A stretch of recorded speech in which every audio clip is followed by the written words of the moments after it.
By the way, I am wearing a shirt. Just looks like I'm not. I thought I would do a sit down update video. Today I had a genetics appointment. And I actually seen the nurse practitioner, my actual geneticist. So I actually go to Cincinnati Children's. So I'm 25. And I wasn't going to be able to be seen there for the rest of my life, but their policies have changed. They've getting more patients, so obviously children become the priority, which is fine. So by next year, I'm going to have to go see another geneticist. So there's a couple different options I can do, so I'm going to talk to Nick and figure out where we want to go and what we want to do about that, because that's a decision that will have to involve him, not just me. I also have 2 different people I can go see for the TMJ. They kind of gave me the contact info, and I'm going to call them and see what like insurance will cover and not cover. And they said the insurance coverage is a little bit better, like he takes more stuff for insurance. I don't know. So I'm going to try to figure that out. And then you guys know, I've updated before in my pregnancy updates that I'm on a preventative antibiotic for UTIs. UTIs have actually been a reoccurring problem for me, not just in pregnancy. So after I have Luca, I will have to go see a urologist because she's afraid that just EDS mixed with pregnancy, because your anatomy changes after you have a baby. Every time after you have a baby, your anatomy is a little bit different.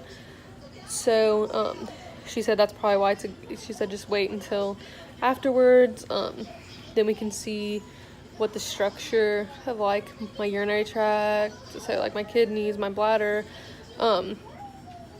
because if not, my kidneys are going to start showing damage if they're not damaged already. So she said hopefully they're not damaged right now, and I'm on the preventative thing, so she said that's good that they did that, because that'll it'll prevent a super infection to happen. So after that, I'll go to a urologist, and they'll probably study how I pee and if my bladder is emptying all the way. She said I could have to end up with my bladder eventually having to be tacked up, which my grandma had to have hers before when she was younger. So there's that, and then my pus is worse. So right now we're gonna work up to, I have to try to walk or like exercise my heart, so like cardio, 30 minutes at least 5 times a week. But right now she was like, you'll pass out doing that. So I will be doing like, I'm gonna try to work at do like at least 15 minutes, at least 4 times a week. But she said that might have to be I do 5 minutes and then stop and wait and then do 5 more minutes and stop and wait and then do 5 more minutes. She said that basically she said, well, you have 3 very good reasons to be around for a long time, and I'm sure your husband and your family wants you around for a long time. So, you know, you really need to figure this out, because basically my heart's working in overdrive. It's just beating constantly, pretty much around 100 beats constantly. Probably when I'm sleeping it's lower, obviously, but there's not many times during the day when my heart is not like racing. So she said hopefully if I do that, then we can get my heart rate to go down. And then my salt intake is okay right now, but my fluid intake, I'm awful about taking in fluids. So hopefully I can, they said you have to set timers, you have to do something. Basically, because if not, my heart's just gonna get wore out. So it's a lot of information that I had today. And also, while I'm sitting here making this video, we're kind of looking at vlogging cameras, because right now I've been using my phone, and that's also why I haven't been vlogging. Okay, hold on. Because I have to use my phone for other stuff during the day, and like I have to make sure my phone doesn't die, because what if I have to call somebody or an appointment or doctors call me and stuff. So we're in the process of trying to find a camera so that I can vlog more. But I did want to update about this, because, you know, I mean, like, that's the reality.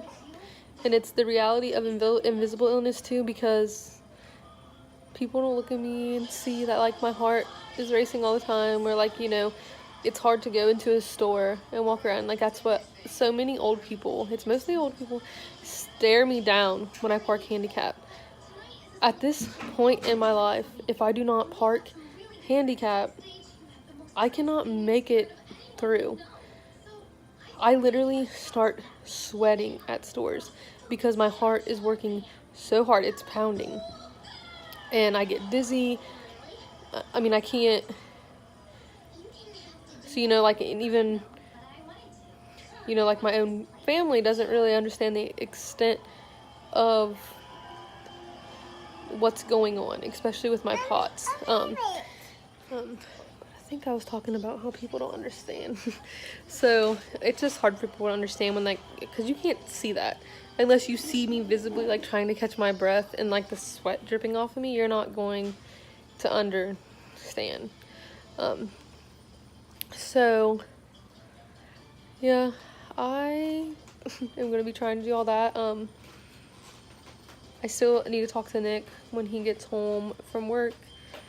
Nick doesn't show his emotions a lot, but I think when I texted him and kind of gave him a little bit of an idea of what they said, he was a little worried about the pot stuff. He worries about the pot stuff. Like, when we go upstairs, and it looks like I'm going to pass out. I have not passed out ever, actually, but I've gotten close. So when that happens, he's not, I mean, you can tell that he's super worried.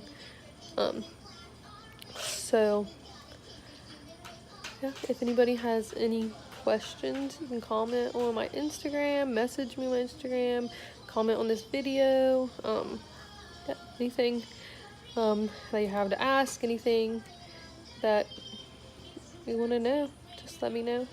So I'm going to try to get back to vlogging. It's just hard on my phone. So hopefully by Christmas I can have some kind of camera to do it on. So thanks for watching.